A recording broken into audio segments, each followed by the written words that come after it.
قربانی کس شخص پر واجب ہے؟ قربانی کس پر واجب ہے، اس کے نصاب کے بارے میں تفصیل سے بتا دیں آصف صاحب کشمیر سے۔ جناب آصف صاحب، قربانی کے نصاب میں 5 چیزیں دیکھی جائیں گی۔ 5 یہ خوب اچھی طرح دماغ میں بٹھا لیں، اور یہ 5 چیزیں کس دن دیکھی جائیں گی؟ بقرعید کی صبح صادق، یعنی 10 ذی الحجہ کی صبح صادق سے لے کر 12 ذی الحجہ کے غروب آفتاب، یعنی یہ جو 3 دن ہے نا قربانی کے، 10 11 12، ان 3 دنوں میں کوئی شخص صاحب نصاب ہو تو اس پر قربانی واجب ہے۔ صاحب نصاب کا مطلب کیا ہے؟ یہاں پر قربانی پر خوب سمجھ لیں۔ سونا ہو کسی کے پاس، یا چاندی ہو، یا مال تجارت ہو۔ تجارتی مال کا مطلب وہ چیز جو بیچنے کی نیت سے خریدی ہو، کوئی پراپرٹی ہے بیچنے کے لیے خریدی، دکاندار کا جو جتنا سامان دکان میں پڑا ہوتا ہے سب بیچنے کے لیے خریدا ہوتا ہے، کوئی کپڑا آپ نے خریدا تھا، خریدتے ہوئے بیچنے کی نیت تھی، تو یہ تجارتی مال کہلاتا ہے۔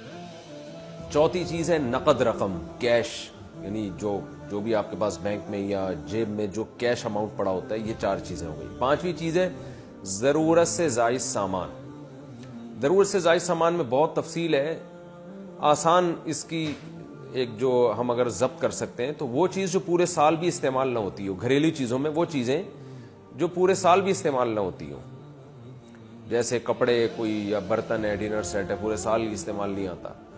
اسی طرح کوئی پراپرٹی پڑی ہوئی ہے جو نہ کرائے پر دی ہے آپ نے اور نہ آپ اس میں رہتے ہیں، وہ پراپرٹی بھی ضرورت سے زائد میں داخل ہے۔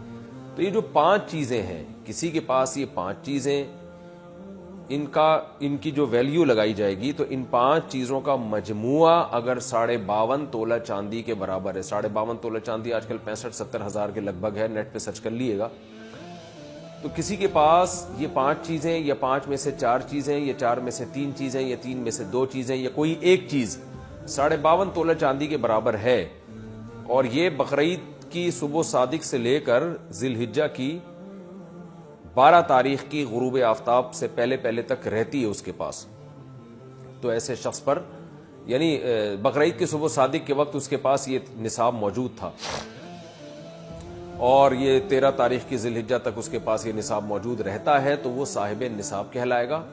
13 تاریخ نہیں، 12 تاریخ، 10 11 12 3 دن، تو وہ صاحب نصاب کہلائے گا اور اس پر قربانی واجب ہے، بشرطے کہ یہ جو 5 چیزیں یا 4 یا 3 یا 2 چیزیں میں نے بتائی ہیں، ان میں سے سب سے پہلے قرضہ مائنس کیا جائے گا، یعنی قرضہ مائنس کر کے 52.5 تولہ چاندی کے برابر بن رہا ہو۔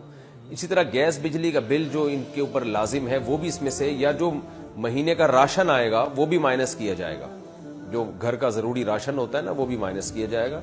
مائنس کرنے کے بعد اگر 52.5 تولہ چاندی کے برابر رقم بچ رہی ہے تو ایسے شخص پر قربانی واجب ہے، چاہے مرد ہو چاہے عورت ہو۔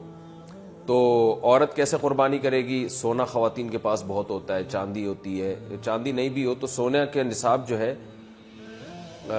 اس کے ساتھ اگر 1 روپیہ بھی ہے تو وہ بھی 52.5 تولہ چاندی کی قیمت دیکھی جائے گی اس میں بھی۔ تو عورت کیسے قربانی کرے گی؟ اس کے پاس تو کیش نہیں ہوتے عام طور پہ، تو پورے سال جمع کرے، تھوڑے تھوڑے اپنی جیب خرچی سے بچایا کرے، یا سونا کو بیچ کر کرے۔ البتہ کسی کے پاس صرف سونا ہی ہے اور یعنی باقی 4 چیزوں میں سے کچھ بھی نہیں، 1 روپیہ بھی نہیں ہے، تو پھر 7.5 تولہ سونا جب تک نہیں ہوگا قربانی واجب نہیں ہوگی۔ یعنی سونے کے ساتھ اگر چاندی ہے یا پیسے ہیں یا تجارتی مال یا ضرورت سے زائد سامان ہے، پھر سونے کی ویلیو دیکھی جائے گی، سونے کو نہیں دیکھا جائے گا۔ لیکن اگر صرف سونا ہی ہے تو پھر 7.5 تولے سونے سے کم پہ نہ زکوٰۃ ہوتی ہے نہ قربانی ہوتی ہے۔ تو یہ ہے، تفصیل سے آپ کو بتا دیا۔ تو آپ چاہیں تو اس میں ایک گائے میں حصہ لے لیں، چاہیں تو بکرا لے لیں، چاہیں تو دمبا لے لیں۔ مرد پر الگ واجب ہے، عورت پر الگ واجب ہے، جو بھی صاحب نصاب ہوتا ہے۔